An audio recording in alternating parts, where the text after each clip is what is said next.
Bismillah. I'm also excited to see this large delegation here in Nairobi. And I just want to start by welcoming you. Here in Kenya, you saw the team talk of Hakuna Matata. Hakuna Matata is Kiswahili, which means there's no problem in Kenya. So, as you have been told, my name is Elyas Abdi. I'm the Director General of Education in this country, in charge of basic education. I have been sent by my Cabinet Secretary to deliver this speech. He wanted to be with you, but being a very busy person, something cropped up. As late as yesterday, he wanted to come over, so please receive his apologies. Have you received? Yes. Thank you very much. This is the speech. Excellencies, distinguished guests, ladies and gentlemen, I welcome you to Nairobi, Kenya, our land renowned for its captivating natural beauty, from the majestic Mount Kenya to the flourishing savanna, teeming with wildlife, and a vibrant port of cultures coexist within our nation. And we are also happy that this conference, we are told, is the first of its kind in Africa. Is that true? So let's appreciate that.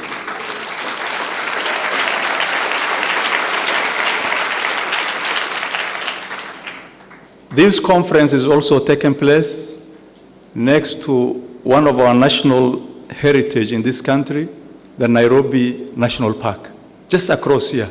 You've seen it, isn't it? Yes. So make sure you take time to tour the national park. We are made to understand this is the only city in the world with a national park within it. A plus. It is an honor to address this distinguished gathering, a collective force committed to expanding education opportunities for all children worldwide.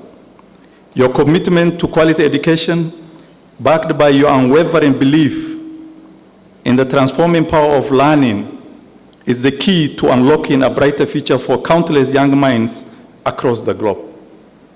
And it's encouraging to see all of you assembled here today from all corners of the world. I'm told there are 62 countries represented here and over 600 delegates. So you can imagine if you are to network and share experiences, knowledge on the latest trend in the education sector, you know, as you go back to your country, you will go back with a lot of information that will in turn be of value to the children back there at home. In these unprecedented times, as we collectively navigate the impacts of the COVID-19 pandemic, the importance of education and the resilience of the global education community continues to hold significance. Acknowledging the pandemic's challenge is crucial, as it disrupted education systems in ways we could not have foreseen. Here in Kenya, our education institutions were closed for 9 months. Other countries, there are even countries that the education institutions were closed for 2 years. And that is not something that we were prepared for. So we are delighted in the next 3 days, as you assemble here, in your program, some of the issues you will be addressing is EIE, Education in Emergencies, ensuring that education is not disrupted, even with all kinds of calamities. Learning continues. So that is encouraging. But what is important is the way we witnessed how the world came together to address these challenges head on is really inspiring. We witnessed the remarkable speed at which we harness digital technologies to provide remote learning opportunities. As we assemble here with close to 600 delegates, we are told there's even the global community outside there is also following this conference, isn't it? the use of digital technology. It's encouraging. And now we have exploited that to use it for the purpose of teaching and learning, ensuring that learning continues. We marveled at the dedication of teachers who continue to impart knowledge even in the face of adversity.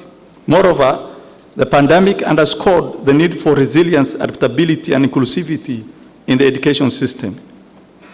Kenya has a rich literary tradition, and its reputable education system has given rise to renowned scientists, visual and performing artists, historians, activists, and policymakers. We in Kenya believe, not just believe, but know that we are one of the strong, education systems. And you'll interact with so many of them here, they're here. And you find our education system is one of the strongest in the region and globally. Our graduates of the system are working all over, in all fields, engineering, medicine, teaching, educators, they're all over. And we do participate in the Southern and East African Consortium for Monitoring Education Quality, SACMEC, that 15 sub-Saharan African countries participate in. Our learners are faring well in this assessment that's administered in grade 6. And we do well, we're the second in reading and also the second in numeracy. From the year 2025, our 15-year-olds will also be taking part in PISA for the first time, 2025. And so we'll be comparing ourselves with even OECD countries. And so that is the effort the Ministry of Education, the education sector in this country is putting into place. Quality education is the cornerstone of Kenya's education agenda as enshrined in the Constitution of Kenya. Ensuring students receive a high-quality education is critical for their success and for Kenya's and Africa's overall socio-economic transformation aligned with the SDG 4. Kenya provides education services for over 16 million children and youth, with over 450,000 teachers distributed in nearly 90,000 schools. So as a country, we are made up of 8 regions in terms of administrative units. 8 regions are made up of 47 counties and close to 390 sub-counties spread all over the country. Our primary growing population is around 8.9 million children. The secondary education, we are around 3.6 million children. And at the university, in the middle level colleges, the TVET, the young ones, they're all, working hard. And so the Ministry of Education is involved in ensuring that we provide, knowledge and information to these children at all levels. We have been working very closely for the last few years with Teach for Kenya, an organization led by the able CEO. And we're about to sign an MOU with Teach for Kenya. They are already present.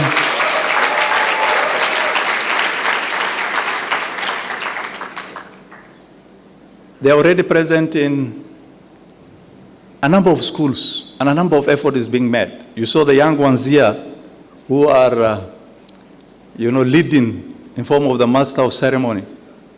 This is the education system of Kenya.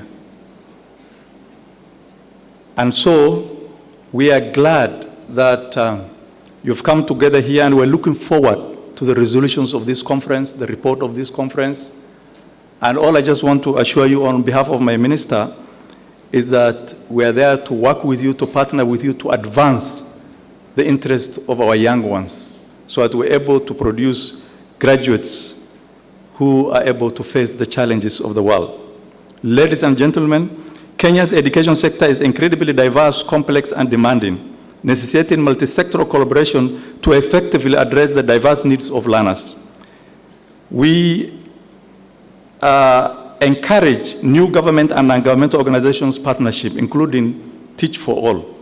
These alliances are instrumental in providing inclusive, high-quality education and fostering lifelong learning opportunities for all individuals.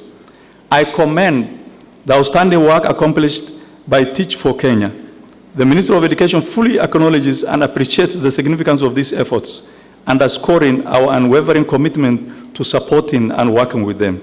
We recognize the pressing need to extend Teach for Kenya's reach nationwide, ensuring that the expertise and resources have a far-reaching impact, benefiting a broader spectrum of students and schools.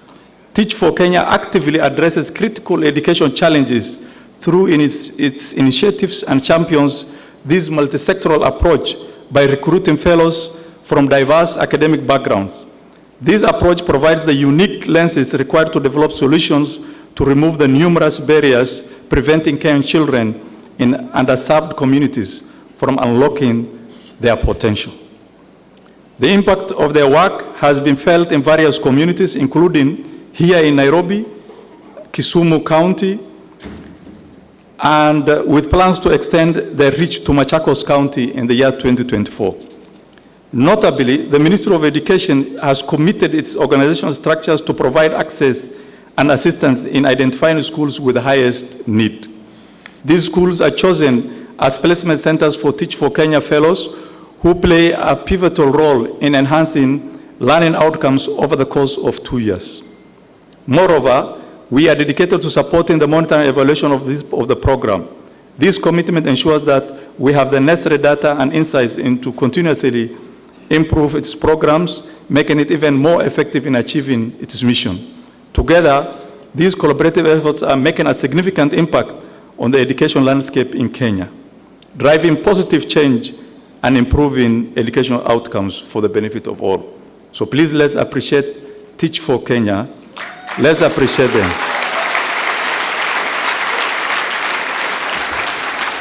Asante sana. Thank you very much.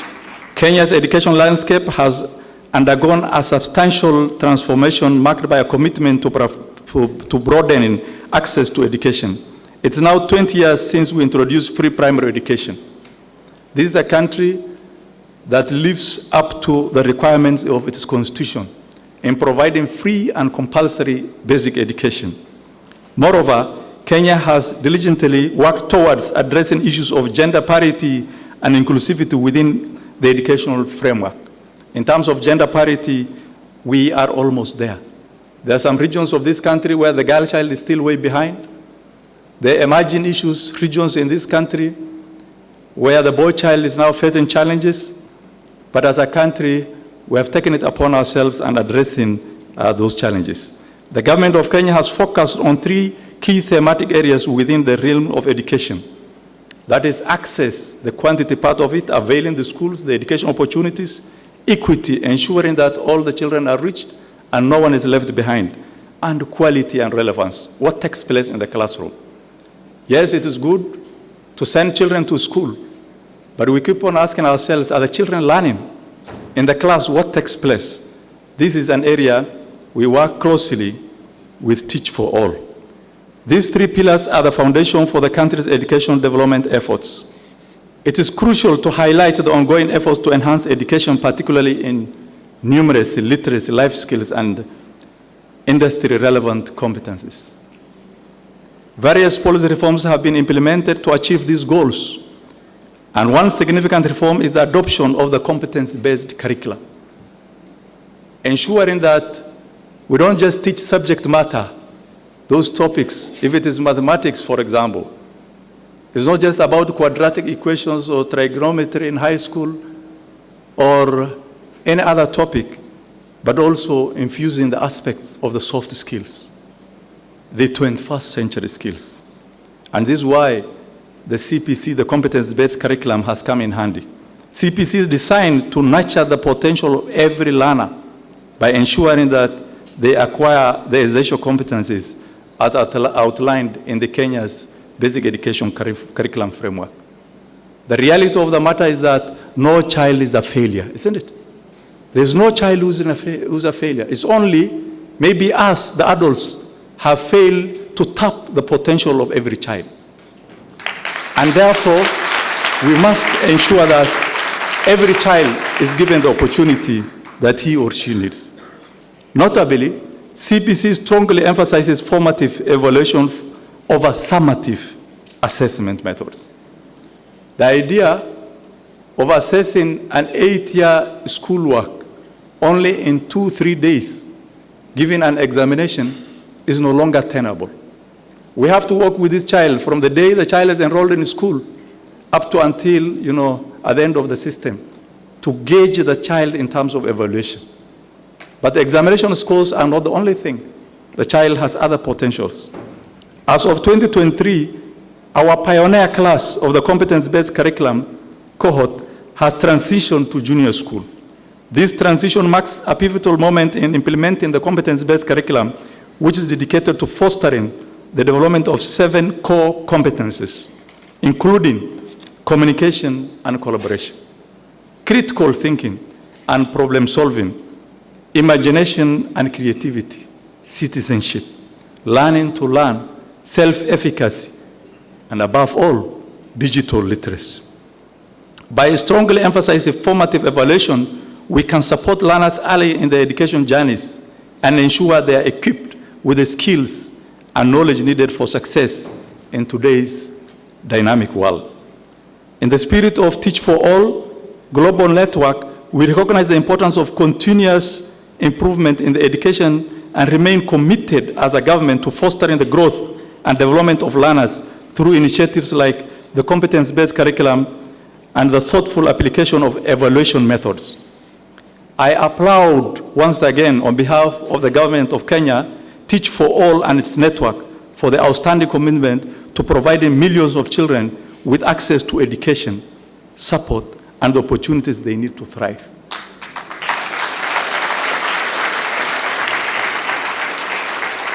As education evolves, we used to tell our young ones, you are the leaders of tomorrow. But these days we tell them, you are the leaders of today. And you saw it, that young girl from Modaiga, providing leadership skills. You see, your efforts, your continued efforts to have undoubtedly made a profound difference in the lives of countless young learners worldwide. Recognizing that meaningful and sustainable change requires collective effort is crucial. Your incisive approach to fostering inclusive leadership ensures that the solutions are rooted in the lived experiences of the communities you serve, making them more effective and relevant. I also express gratitude for your commitment to learning from the collective practice of your African counterparts. As the epicenter of human civilization, Africa has a rich ethos of knowledge, traditions, and experiences that offer valuable insights into addressing unique education challenges and opportunities. We can all gain a deeper understanding and appreciation of the diverse perspectives that enrich our global education landscape through collaboration and knowledge exchange. We look forward to continued collaboration and sharing insights and experiences will benefit us all as we collectively strive to create a better, more equitable world through education. Now, on the subject of student leadership, this is what our minister had to say. Aligned with the conference theme of learning from Africa, developing students as leaders, it is essential to delineate the type of leaders we aspire to cultivate and our role in fostering their growth by establishing and nurturing environments that facilitate their development. In contemporary education, the role of teachers has evolved from merely imparting knowledge to guiding students in honing their critical thinking skills.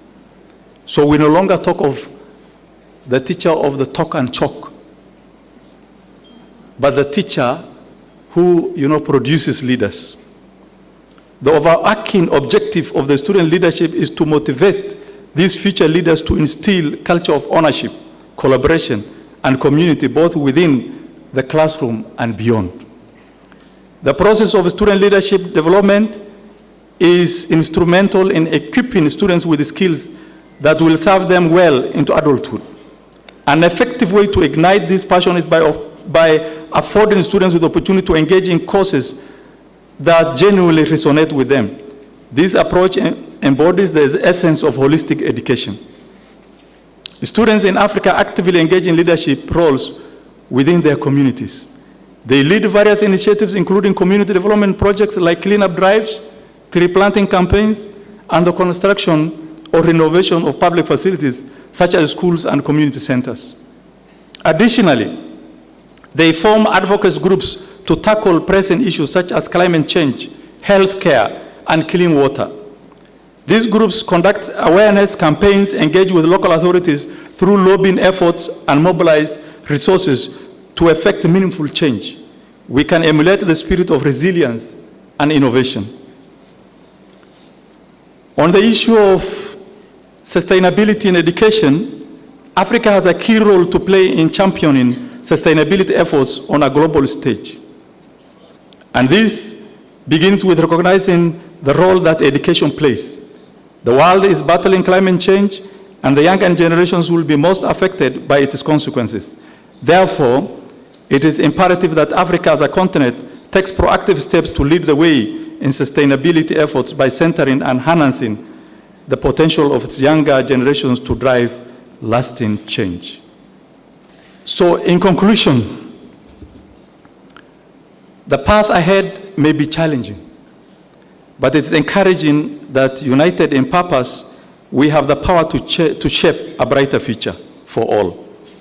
Let us continue this journey with unwavering determination, for the cause of expanding education opportunities is our shared responsibility and our collective legacy to the world.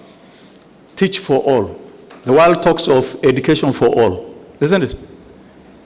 When we talk of education for all, we also talking about curriculum for all, ensuring that the curriculum that we do is for all the children, for everybody.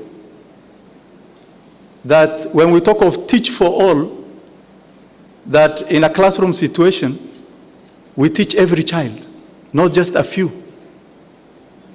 We teach, if it's a mixed class, boys and girls, all of them, we give every child his or her opportunity to realize their potential. In other words, education for all, curriculum for all, teach for all must translate into learning for all. And so, we, in the education sector, we say, for us to look at the entire educative process, before we embark on it, the first question we ask ourselves is, what is to be taught? It's about the curriculum. You first concentrate, develop the curriculum, answer that question, what is to be taught to these children? Then other questions follow. Who is to be taught? About the child, the characteristics of the child, the qualities, and all that. And then, of course, who is to teach? The teacher element comes in. And thereafter, how should it be taught? The methods that you will use and all that. Then, of course, what resources do you need? Where should it be taught? The school element and all, the entire educative process. And so, this gathering of minds here, as you exchange ideas, we expect you to dwell deep into those areas. And looking at the rich program that you have, you will be looking at areas in educational emergencies, climate education, gender responsive education. So the education that we teach will not exclude any. Everybody should learn. The elements of foundational learning, very critical and emerging area, because at the end of it, if the children do not acquire the foundation in learning, the reading, the numeracy, the basics, then it becomes difficult for them to proceed to higher level in issues of learning and, of course, education technology. So we look forward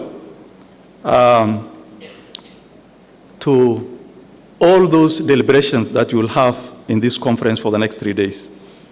I extend my heartfelt wishes to all the delegates for a productive and fruitful series of engagements in the subsequent days of this conference. Your dedication to sharing your perspectives on the leadership we need to rise to the challenges of our changing world is commendable.